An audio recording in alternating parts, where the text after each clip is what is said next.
Live. Okay, we're live with the beautiful, the magnificent, the wonderful songstress magician. Man, and I'm like so paranoid that I'm not doing this right. What do you mean? That it's like not live in a way that they can see it. Okay, there we go. Hi, friends. Happy to see you. We're with the wonderful Mare. And guess what? Some of you already know I couldn't stay away from from New York City very long. Um, if you can hear me, if it's all working out on your end, will you leave a comment? Hi, Ha. Whoa, you're all doing right. Hi, Michelle. Welcome. Okay. So yeah, I was in Olex. Happy to see you. I was in New York City for 4 days, and you all, hi Ivory and Allie and Heather, for 4 days, and then I went back to Colorado. As some of you know, I did a live there, and I just couldn't stay the fuck away from the magic of New York City. And the sweet and wonderful Mare gave me one of the best gifts I've ever gotten in my life.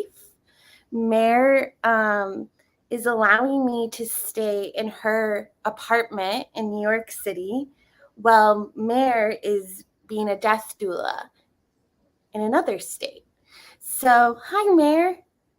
Welcome. Oh, yeah.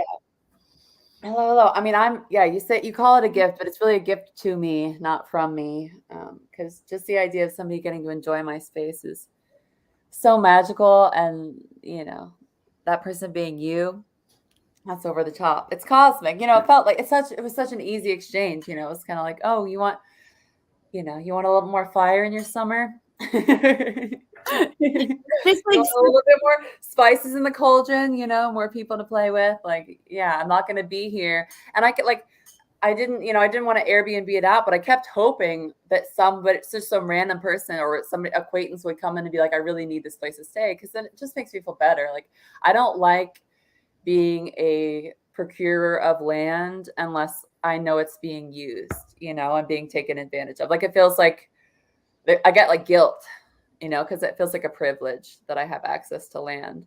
And my last name, even though my father's adopted and they changed the name, is Landon. So I don't have a long lineage. I'm really here in this lifetime, but Landine, I am lucky with land in this life, and I'll try and be as sharing with it as possible. That's so fucking sweet. And like, I don't know if we've actually said this story publicly or if we talked about it on the Very 8 podcast, but I did a reading for Mare years ago, right after I did Jess's podcast. And this was before Mare was ever on the Very 8 or Yeah, I didn't know Podcast.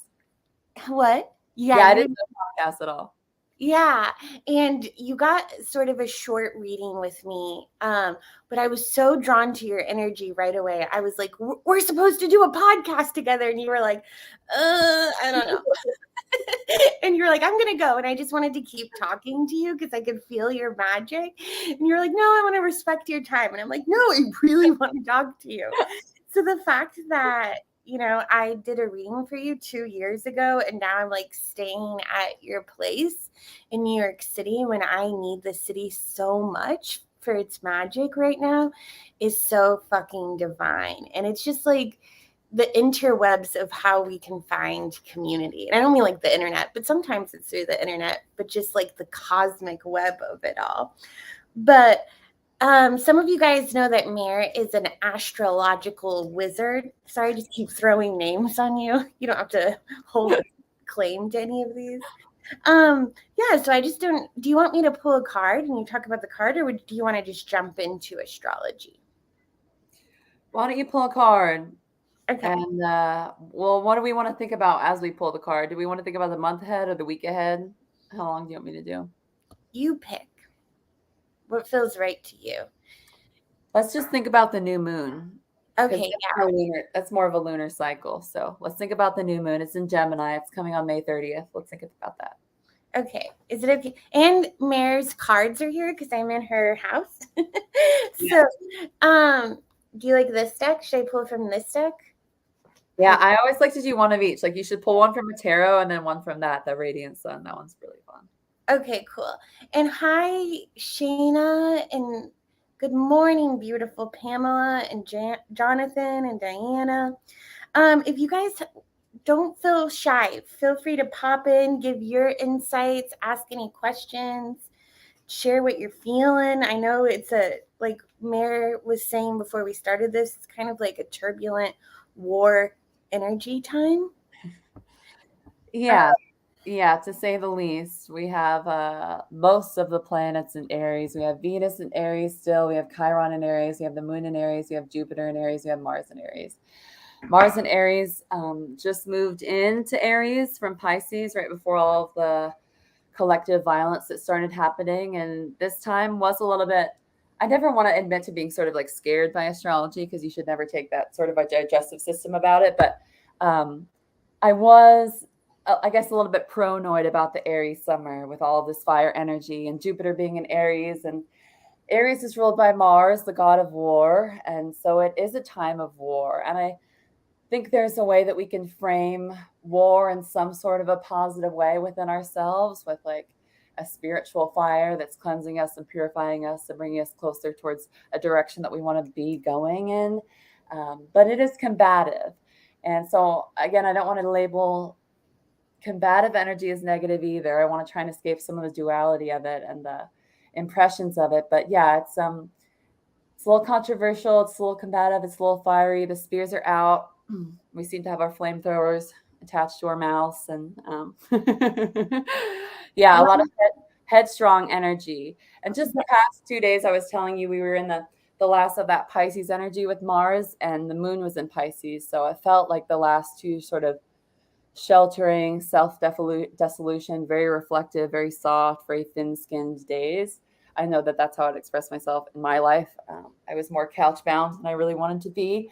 And just today, I'm feeling all of the fire energy now coming up from those couple planets moving back into Aries. And Venus will move out of Aries into Taurus in a couple days on May 28th. And that'll be really nice because, the thing ruling how we connect and come together will be in a sign of her exaltation instead of detriment. So it's going to feel like it's going to be much easier to create and feel good and just enjoy more of the sensory things in life and touching and feeling and smelling and eating and listening to music and leading into the comfort. But we're definitely dealing with this Aries energy right now.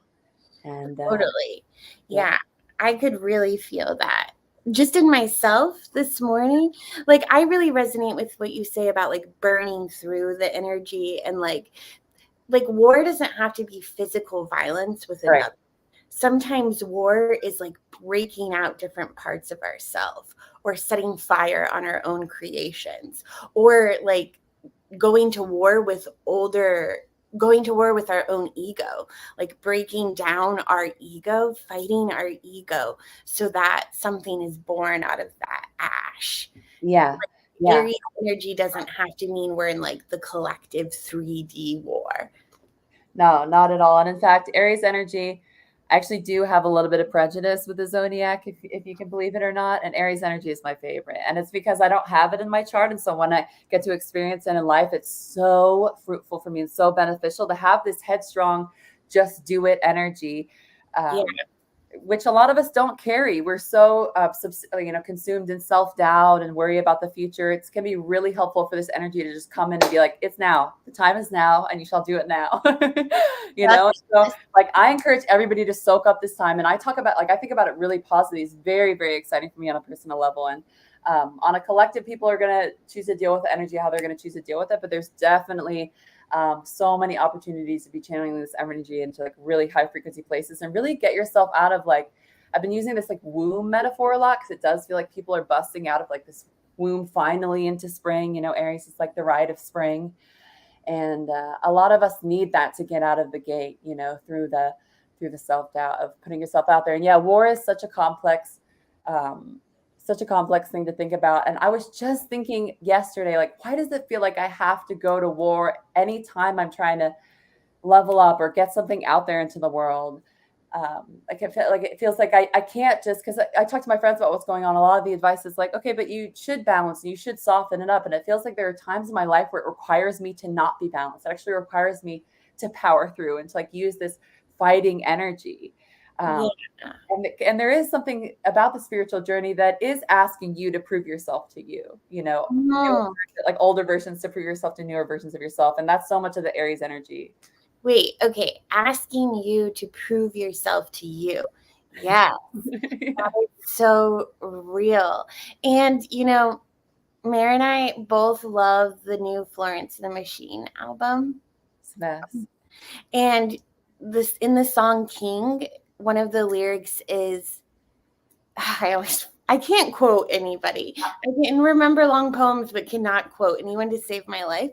But she says you have to go to war, like feeling like you have to go to war to find material to sing. That's And it. That's the one. fuck the drama that we've created sometimes in life to give us the material, and not even just like material as artists, but sometimes we subconsciously create the drama to fight the war of boredom, to like keep away from the boredom.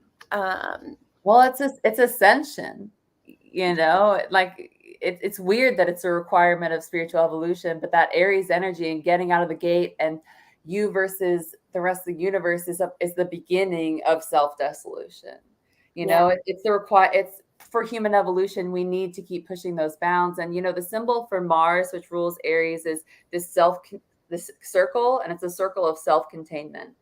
And so Martian energy is really this idea of I have a fully formed thing, and here's my arrow going up to spirit to try and express it. Yeah. And it's not so much like about grounding energy. It really is about it's like firing up is where Mars energy wants to go. So yeah, I think it can be really exciting for a lot of people during this time creatively. Yeah. Yeah. And I don't mean to bypass like the danger and the darkness of like what's happening in the collective either, because that's all extremely relevant and ignites the grief in many. Yeah. There's a lot of existential angst going on, I think, with the expression of everything right now that I'm hearing from everybody that's close to me. And it's happening in different realms, it's coming through in different realms, but definitely a lot of that frequency to tap into for sure. Yeah. Okay. So these are the cards I pulled. Tell us about them. Oh, I love Moon and Leo appreciation. Cool. And then, so that one popped out, and this is the one I pulled.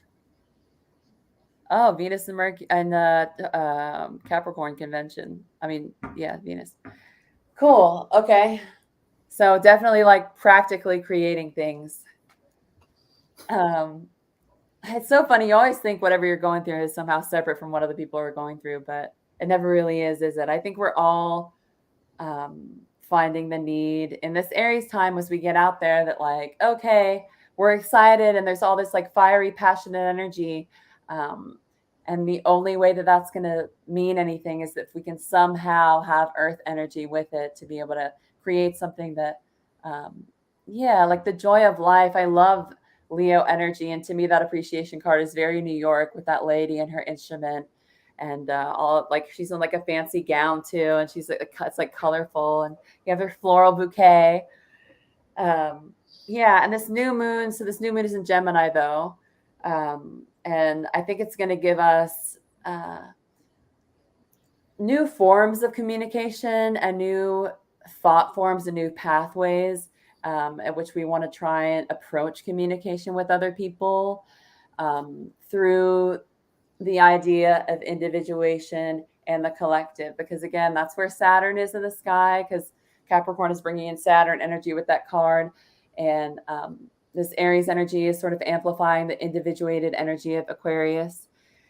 And we're just forced into this question of how important is our individuality, and how is our individuality helping the collective? How is it hurting the collective? How is our idea of individuality helping the collective and hurting the collective? Aries is said to be the most selfish sign, and we tend to have sort of a negative perspective on the idea of selfishness. And yet the only way to like be selfless is to be selfish enough to be aligned so that you are here to serve other people. So I think there's a lot of really important reflection that comes with selfishness that people don't think is innate with Aries because they think it's all instinctual. And it's true. Fire energy is very intuitive.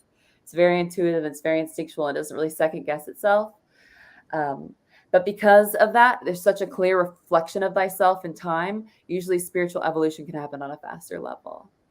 There's not a lot of like shadow and doubt and denial and secrecy and shadows that have to be unpacked. It's sort of like, here I am. Yeah, that's exactly how I'm feeling right now. And I am definitely in my Aries moon. And we recorded a podcast together when you were still here.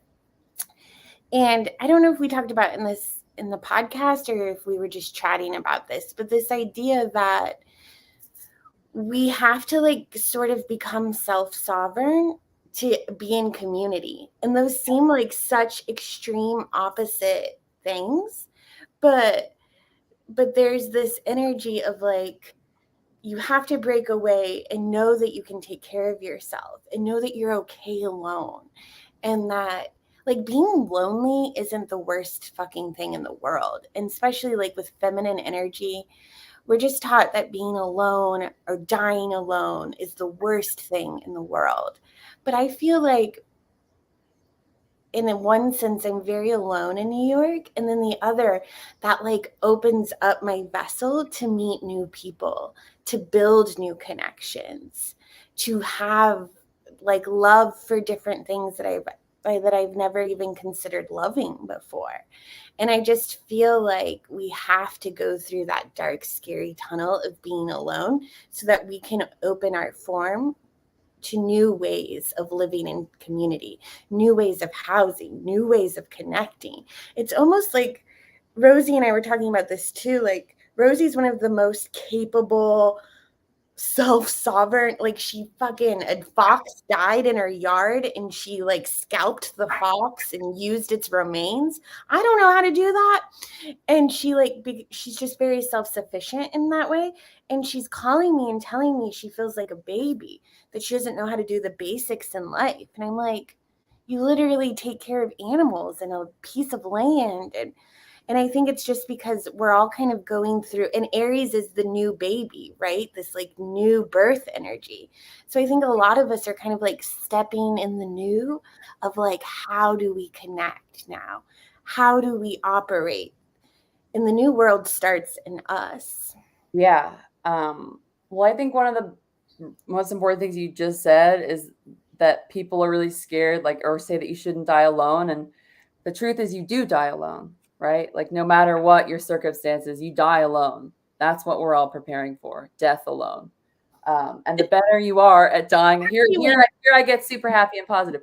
The better you are at dying alone on a momentary and daily basis, the better you'll be at the final one, right? Or not final one of your many million transitionary periods of your soul's evolution. But yeah, I think we're in this collective place of spiritual evolution where we understand the collective is really important and we need to come together, but we haven't done the individual work. None of us are emotionally sovereign, so we can't interface right now. Interfacing is so intense and we are triggered so intensely because there isn't any boundaries between us anymore. Everybody's psychic. You know, there aren't psychics and non-psychics. Everybody's psychic now. Everybody's feeling each other. Everybody's feeling the dissonance.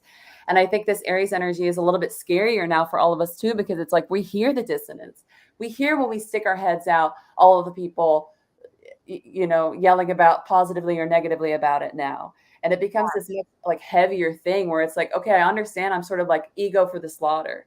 You know, that's sort of like what this whole thing is about putting yourself out there. It's like I'm putting myself out there to get destroyed. And I think we're coming to this awareness about that, like on a more complex scale. And it's just making putting yourself out there more complex in a way, you know? Yeah. And like, I think you do this in a really beautiful way, is like you allow the destruction to happen and then you build beauty on top of that. Like, at least that's my observation. I don't know if I'm saying it totally right, but like I resonate with that about you, you know, because I love even destroying my own art. and then starting something new. Like people used to write me really long emails like, Lacey, don't delete this horror pod episode. I really like this one. Don't delete it. But I was just like, sometimes art is made to be destroyed. You know? And I think that's kind of the Aries energy too. And whatever you were just saying reminds, like, putting our head out to be destroyed. Like, I feel like that's what I'm doing with art in New York right now. Not to bring everything back to New York, but it's like that's kind of my mirror right now. So it's the lens I'm seeing the world through, and it's really healing and helpful for me. But something I did Sunday with the encouragement from Mare was Mare pulled the Fool card for me before she left. And I was like, yes, I need to embrace the Fool while I'm here. And the Fool is like to be silly and childlike and playful, in my opinion, to be playful in my art. And I went to this like act. Like, I'm comfortable doing poetry. I'm comfortable freestyling. I'm comfortable doing performance art. But I wanted to put myself in art that was really uncomfortable while I was in New York. So I went to like this improv class / show. Like improv, I don't know if you guys remember the show Whose Line Is It Anyway, where the audience gives you scenes and you have to like act. And I went and I got there late and I was like running into this class and it was all dudes. And they were like, they introduced themselves to me and they were all dudes from like who worked in finance, and they were just not my kind of dudes, but I had to pretend to be a monkey in front of them. So I couldn't look cute or soft. And it was totally the destruction of the ego to become these different characters. So it's just what you're saying, Mara, about like sticking yourself out to be destroyed. Like I had to be all these different characters really fast and let that destroy my sense of self to step into the shoes of another. And it was a beautiful fucking gift. Yes. And then this is the other card that came out. Yeah. Yeah, to me, it's just like the Saturn energy in the sky that's so strong right now. Saturn went into retrograde, and there's just a lot of review on like how we've been responsible with that idea of like how our individual affects the collective, and like how do we want to be more responsible with that? How do we want to approach that idea? And Saturn's just always talking in conventional, practical terms, and a lot of times, like, I think it could allude to like the three-dimensional matrix, like the reality that's already set up for us. Yeah. And I've been thinking about this a lot lately because I'm thinking about the cops and stuff too. Saturn, I think, is screaming at a lot of us to create a new reality, and not just one that's accessible in the ethereal realm that I think a lot of people have been working on for a long time, but like we need new systems on the ground so that we're not relying on the government anymore. Because like the government, we've been past the point of having any say with the government in a positive way for a long time, and now we really are in this period where it's like we can either whine and continue to be like a country of slave labor and oppressed, or like we could just start creating systems outside of the systems that already exist. And that means healthcare systems. That means doctors working outside the healthcare system. That means like people in every realm participating in the ideology that like what we have now isn't working for us, and we need to create something else that works for us. Yeah. And sorry, go ahead. No, there's just like so much beautiful, excited Jupiter energy going around. And I think so many people have a lot of really cool, high frequency, clear visions about things to come. But because we don't have these on the ground things, it's impossible for us to move forward. And we're kind of at this place where a lot of our feminine energy does need to come together with our masculine to like, put the nail in the wood or whatever. Figuratively. Yeah.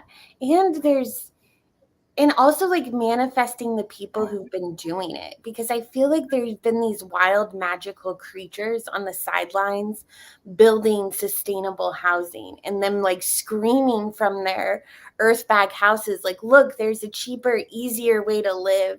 And the masses are like, but we have to go to work. Yeah. But we have to go to the bar. Yes. And they're like, hey, we've been here doing it. Hey, we've been here building vertical gardens. Hey, we've been here midwifing. Absolutely. We can't afford healthcare. So it's like, how can we manifest linking and supporting and uplifting the people doing it? Because they exist, but but the matrix drowns them out. Our programs drown their voices out. Well, yeah, and I think a lot of it, not all of it, is just based on community and our ability to interface with community. And as I said, I think like we're having a hard time, and I think a harder time than we all thought that we would have. And I think that there's also been a lot of content like Wild Country and stuff that I think has put like a really negative spin on the idea of communes and community and living in a way that is more centered around each other and not thyself. Yeah. And I don't know if this is going to be like the entire age of Aquarius, and if I'm just feeling like really far into the future. But yeah, it seems like people aren't done exploring separation consciousness and what it is to be separate. But like it feels like soon they'll be bored or done with it. I can't tell. It seems like I can't tell. Yeah, I felt like when the eclipse came in, like I feel like we get different waves of upgrades. And I feel like the last eclipse was a huge wave of upgrade to like banish the illusion of separateness. Not that it completely banished it, but I think it was a huge superpower upgrade for a lot of us. And I feel like whenever there's a massive upgrade of our superpowers hitting the planet, the matrix has an equal and opposite reaction, and there's often a lot of shootings around that or fear distortions to try to get us to have fear in our body, because when we start feeling the fear on a subconscious level, we start manifesting fear at times. Right.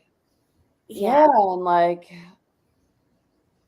yeah, we are so in these boxes of fear, and these stories are very not helpful for getting us out of them. And yeah, it's scary because the extreme expression of all of this is what a lot of people are close to having, which is like compounds. And I just wonder how much time and like how many lifetimes it would take for you to live on a compound and get bored of yourself. Yeah. You know, like get bored of comfort and get bored of like having everything and just playing with yourself. Yeah. Because that's like, it's like even elite people need us to entertain them. Like they do need to go to the shows and stuff, you know. You think you don't need like but you still need to make fun of and to oppress and whatever you want to do with us, you know. So yeah, and I don't think living in community would just be like a utopia. I think it would be like crazy entertaining, crazy sexual, crazy conflicting with ourselves and each other. And I think the biggest reason we don't live in community now is because we're afraid of that conflict. We're still told the ultimate currency in life is attention and positive attention. So I think there's this secret program in most of us that fame or being liked by everyone or popularity is the goal. And it's seeped in the arts too. Like it's equated with success or viability, even with making art. And the reality is most of the most popular art is not the best art. It's so far from it, you know? And you know, as soon as popularity, sort of like when Quincy Jones was like, as soon as money enters the room, God leaves, and you're writing music. It's sort of how I feel about popularity when you're creating stuff. It's like as soon as that enters the room, like spirits leave. You know, you're serving a matrix, and it'll work for the matrix, and it'll make you popular. But it, like, you know, that's who you're serving in that moment, and I don't think it could be more expensive. Totally. Sorry, I was reading what you put up on the thing. Yeah, you can. Do you want to read it out loud? Pamela just found out that she's a projector, 6'2", and I'm 47. I've felt like such a loser and a failure my whole life. I have a lot of things to learn in a short time. Yeah, I feel very much like a loser and failure right now too. I mean, I think we can all feel that, but I would say as a fellow projector, Pamela, you learn every fucking day. That's like the projector is existing to learn and then to absorb and to observe. Yeah. And like, but we are obsessed about learning, so we can get really frustrated of like feeling we're not learning enough, or that the biggest thing I would say, Pamela, is that not that you haven't learned, but maybe you don't feel like you have an outlet to share what you've learned, because projectors really need that outlet to express what they've learned. Does that make sense? Yeah. And like, When I talk about art, I'm not just talking about like music and pictures and stuff. I'm actually talking about like just you and your authentic self existing as an individual, that flow through time innately being art. And because we have a system that only honors like one specific archetype, people that are projectors and not like generators, like workers, I think that feeling of guilt because it's going to be a dissonance with the rest of the collective and what they value is going to be something that you'll fight because your work is looks totally different from what somebody else would describe as work. And so Yeah, that like feeling of failure may be easier to creep in, but like god damn, you guys work a lot. You we know, do. I date a projector. Yeah. Yeah. And there it's just so like, yeah, so I've been thinking about a lot recently. Like there's just so much work that doesn't get honored in so many different planes. And it causes so much suppression of expression in artists because like we don't honor the holistic idea of what it is to be an artist, which is like just to exist authentically in a consciousness within the rest of the collective consciousness. And being authentic is its like own journey all the time. It's hard when you're around a bunch of other people, you know? Yeah. Um, And I find like sometimes when we don't feel like we're learning enough, like it is a huge source of frustration for the projector. But even just finding like a good book and reading a few paragraphs from it, we'll get so much just from reading a few paragraphs that someone who's not a projector might not absorb from those few lines. Or going to the park and just like observing others. Us sitting at the park is learning. It looks, you might think you're being lazy just sitting at a park or whatever, but we're absorbing rays from the sun. We're literally getting downloads from the sun. We're literally getting downloads from the other people at the park. So, yeah, totally. Always processing. Yeah, data miners. yeah, Yeah. that's hilarious. I love that people are stealth joining while they're at work.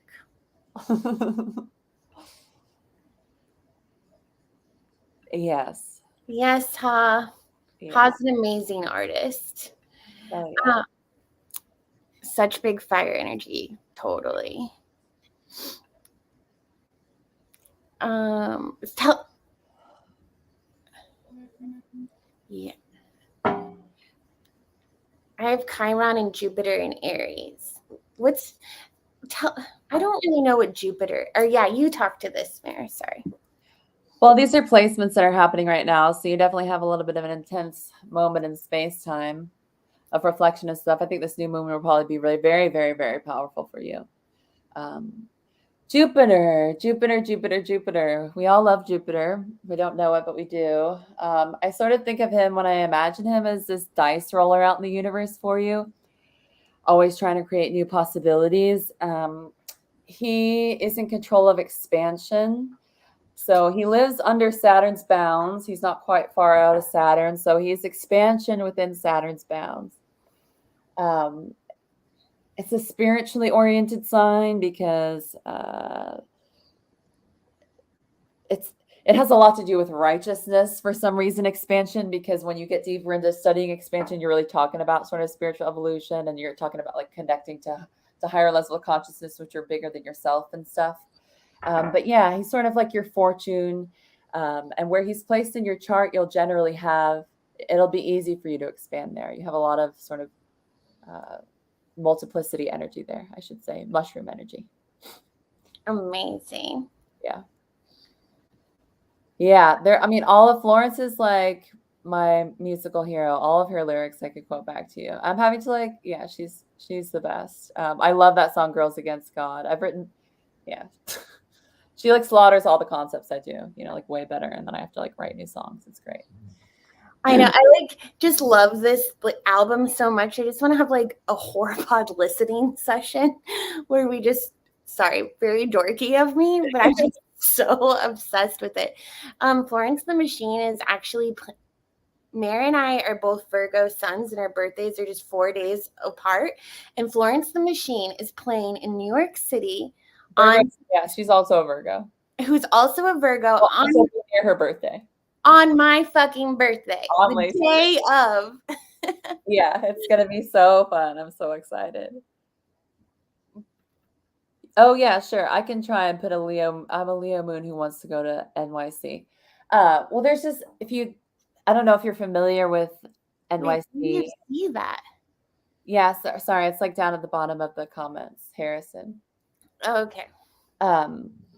New York is just a lot of Leo energy. So Leo energy, a lot of people think of it as attention seeking, but to me, it's like the purest, most righteous form of attention, or like highest expression of attention seeking, in that Leo understands the power of being the center of the hearth.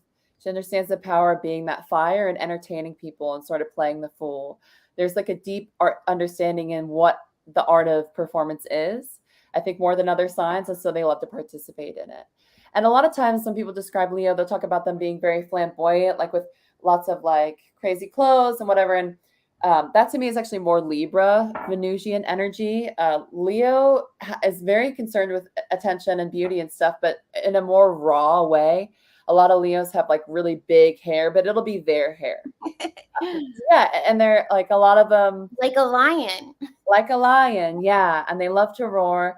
And people can also see that as being kind of self-subsumed. But if you meet a Leo, they love people more than anybody. They're so into play, and that's like the pinnacle word for me for Leo is play. And New York's magic is all stationed around the idea of play, and the idea that my consciousness playing with your consciousness is going to create a magic separate from us. This like Yes. the Holy Spirit thing with art. That's the whole magic of New York. But we're all rolling dice on. We're all like, okay, somebody here is supposed to play with me in this way so that we can create Yes. this. Yeah. That's exactly how I feel. Yeah. And then if they don't come to the stoop or the doorstep right away, I'm like, what the hell? You're supposed to be playing with me right now. Yes. I love that. Ha says, also be careful not to burn yourself out as the projector. It's super easy to go too hard into your works, and that's easy to run out of steam and need to take longer breaks than intended. 112%. I burn myself out all the time. Yeah, I haven't. Sorry, what were you gonna say? No, I didn't even. I was just gonna say, I think as we go into this Aries summer, we do have to be cognizant of our cortisol levels. And just like, tending to them and tending to our nervous system. But the sun of the summer is so good for lowering cortisol levels, that vitamin D.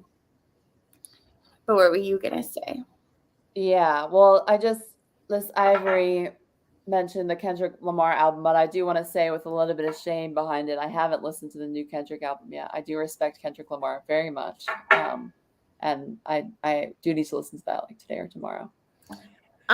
It's so fucking good. I think Florence and Kendrick both came out with the album at the same day, and it was when I was visiting New York, and I was in the airport on the way back, and it's just like I just listened to all of Kendrick, all of Florence, and just I've been going back and forth.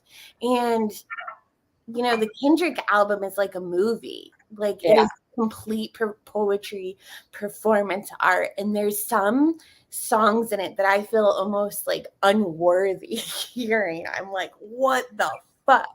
And he's not afraid to step into his shadow in it. And I don't know, I was walking through the airport and he has a song about like fucking white women. And as I was like walking through the airport, I just like stopped and I was like,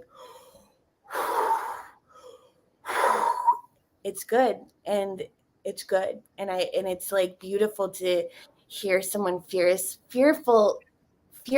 and courageous into stepping into their truth. And I'm so sick of us monitoring what we're saying, and just to hear someone like step into that, even knowing like what he's saying might not be nice or it might not please white women or certain people. But it wasn't so much about this group or that group. To me, it was just like stepping into really his truth and power. So it was really cool to witness. Dope.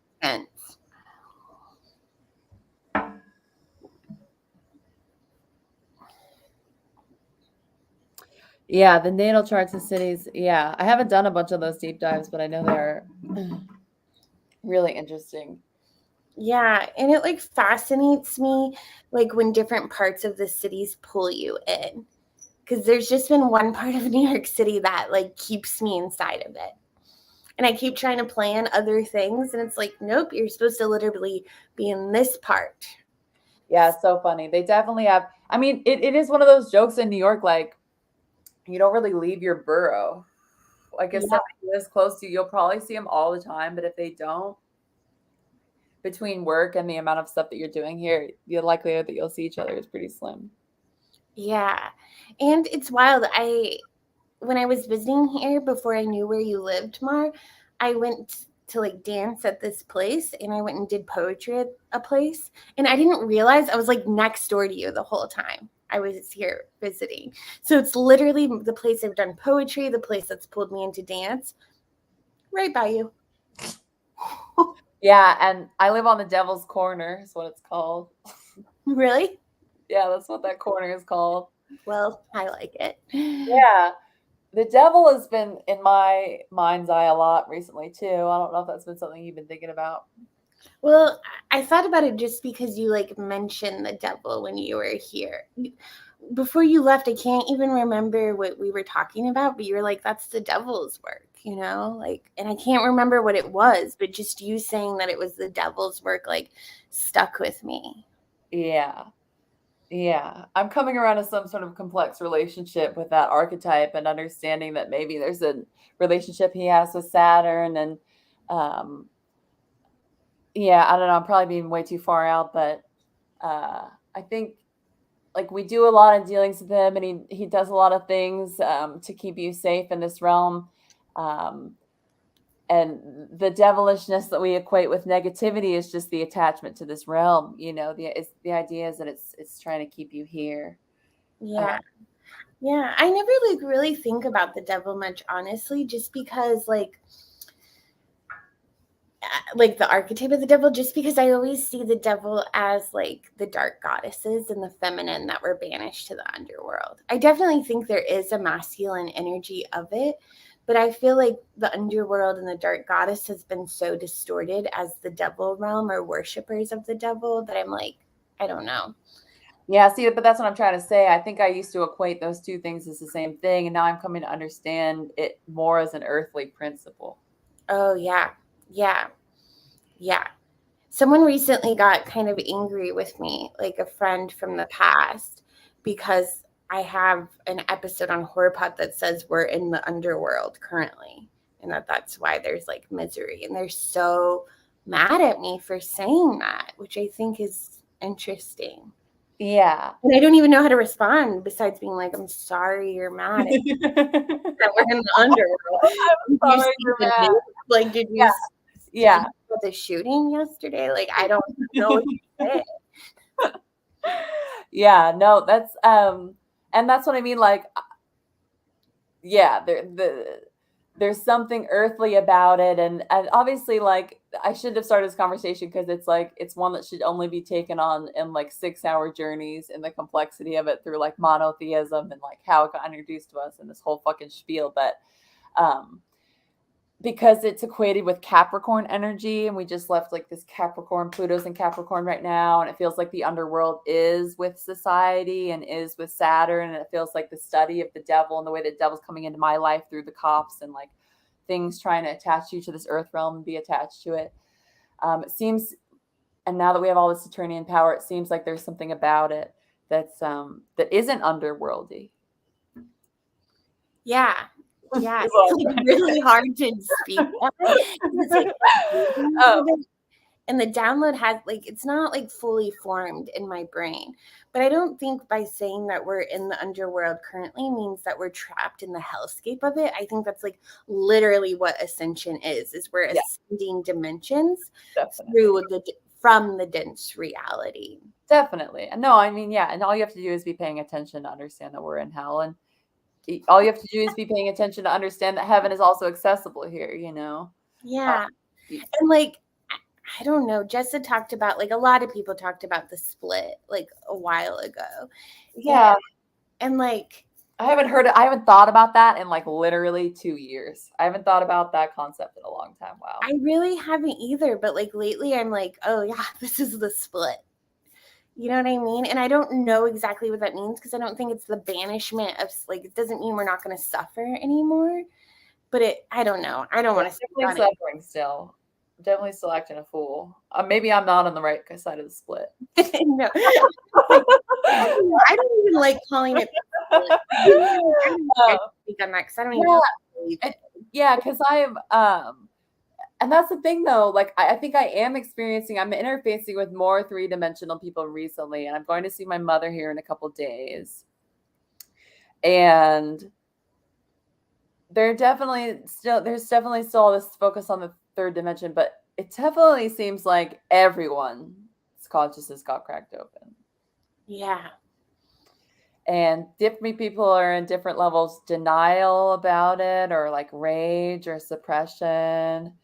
But I don't know. I don't know if there's a consciousness connected to the rest of the collective that isn't experiencing some sort of awakening. And Yeah, I I know we hear about the pain and the grief and the darkness a lot, but I see these like, because I see bodies, and like energy fields around the bodies. And I see certain bodies like in their hearts cracking open. It's like when we're waking up, we're not waking up from the mind space. People are literally waking up from the heart and the throat chakra. yes. And like cracking open. And I see that in New York, and it like makes me so grateful to be around these like chaos gods in New York City and see their hearts cracking open. Yes.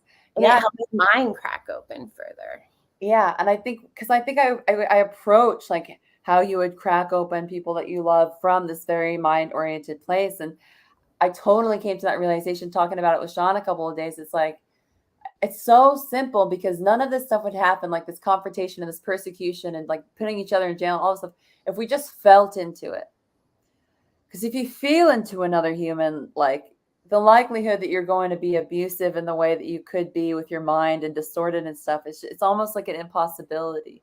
There's that connection there that sort of like dissolves the ego enough that it's like, I don't know, like disseminates some level of darkness or something. It's kind of wild, but yeah. And then the question is like, okay, well, how do you get people to get more comfortable and be in their bodies? Because you could just stay in air forever.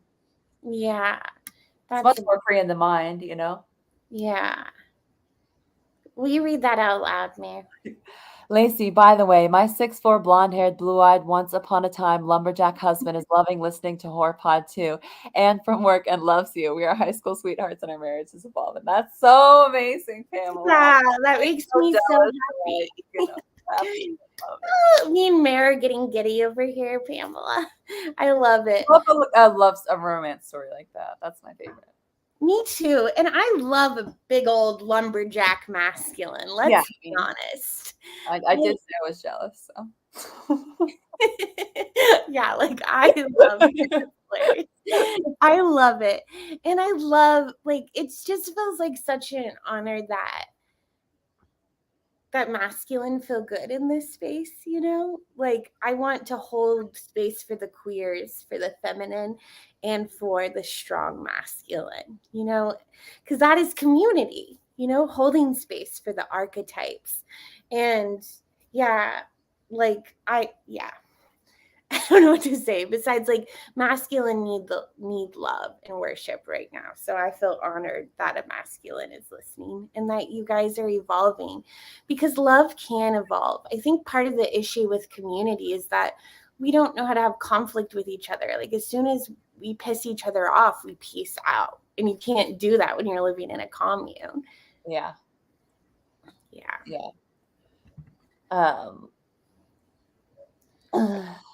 We'll probably go in a second. I wonder, we can go in a second. I wonder what Orphic hymn that is, as I have one of those Orphic hymn books here.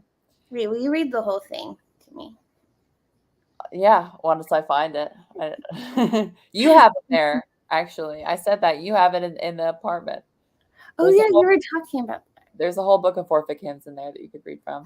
But I meant the comment. I'm like, will you read the comment out loud? Because I don't know if it does replays of the comments. You don't know if people can see it? Mm-hmm.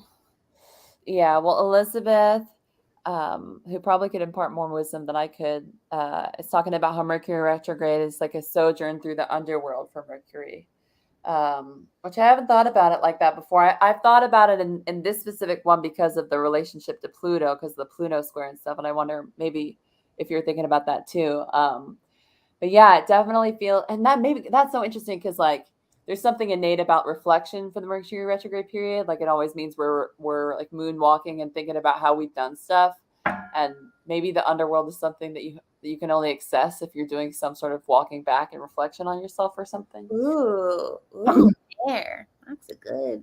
Well, thanks for listening. Yeah, and it's cool because my friend who got mad at me about the underworld really is not a fan of like walking back, you know? Like, and will state that like they want to go forward, you know, Yeah. and that's not bad of them. They're just moving, you know, different directions. Yeah, that's really interesting. Okay. Yeah. We'll close on the oracle cards that we pulled, and so if you guys have any last thoughts or feelings or questions, let us know. But what were you gonna say, Mar? I don't even know. Okay. Pamela says he calls me goddess now. His goddess now. Love Best. this. That's the best. Yeah, Giving me hope. totally. Need more stories. Okay, so King of Cups came up and the Tempress. And then I pulled Summer Baby. Ooh, really? That's cool. Yeah. From Way to this deck. pull. Way to pull. So I guess we need to do some more balancing of our emotions so that we can be king of the realm of water through this fiery time. That's the Tempress or the King of Cups? Yeah, well, those combined together. Okay. Yeah. Which I guess I'm doing. I still can't decide whether I like want to drink coffee during this recording time. I'm going through like stupid Virgo shit obsessively still. That I'm like, is this part of the equation? I know. I do those questions all the time. And I'm like, I just wish there were people I could call and be like, should I do this? And they would just tell me answers. Me too. All day long. But to everyone else, it seems like such a dumb question. But I'm like, should I do it this way? Yeah. Yeah, but the King of Cups has the ability to hold all of his emotions and the emotions of other people. And that's definitely a superpower that's going to be helpful for all of us this summer, bearing through all of the fire energy and dealing with the emotions that are going to arise from, the expression of instinctual energy and how that reflects out in the multiverse. So, yeah, King of Cups is. I love that because it alludes to that we're doing it already. You know, we're already king of this realm. I think there just needs to be continual more temperance in this summer to hold down that space. He's sovereign emotionally, and that's what's required to be collectively together, right? So, Joe.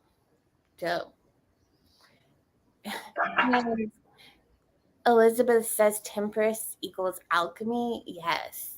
I'm just obsessed with alchemizing right now. Yeah, and everybody's process of alchemy will look different, obviously, but it's definitely necessary right now to have a process of alchemy. Don't elude yourself in thinking that you can get through this period without having one. You definitely need processes. Yeah. Even if there's as silly as like screaming into a pillow, that's a process. Yeah. I support that process, Totally. Totally. And then we got Summer. Bask in the joy and the light with the bee. You already know it. Yeah. Like, what is there to say? What is there to say? Buzz, buzz.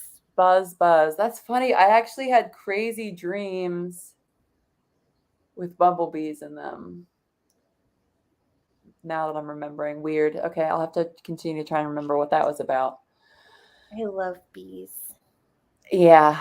I haven't seen the bumbles up in here, but lots of other things on this property. If the internet were good enough, I would show everybody how beautiful it is. But once I leave this room, it's dicey. Okay. Yeah, we didn't talk about where you are. Yeah. I'm in Georgia at my grandmother's house. Yeah. Georgia. Georgia. Yeah. Yeah. And I'm in Mare's house, if you didn't see the beginning. But it's been really fun hanging with you. Thank you for this. There'll be a playback of this video. I love you guys. So there's also a horror pod episode with Mare and I coming out probably tonight, depending on what I get into in the city, if I can do both, with them out and explore the city. But Mare sings on it. Mare gave me a live concert from her living room, and it was amazing. Oh, Haas in Georgia, he says. After I was like, I will not sing for you, Lacey. Yeah. And it was so fun. It was so fun. Tired. Yeah, it was really fun. Yeah, so you have to listen to the episode to hear Mare singing. All right. And I was forcing her to do a theme song. Idiots. I don't even really sing. I just whisper into a microphone.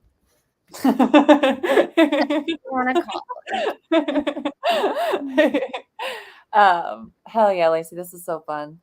Love you guys. Thanks for joining us. Bye, guys. Check out the Horror Pod episode with Mare. It's called Princess of Swords, right? Princess of Swords? But that's the card we pulled, right? Oh, yeah. Okay. Wands. Oh, Fire Princess of Wands, yeah. Bye, Prince of Dreams. Yeah, Florence streaming party. I'm down. Fuck yes. Okay, bye. Bye.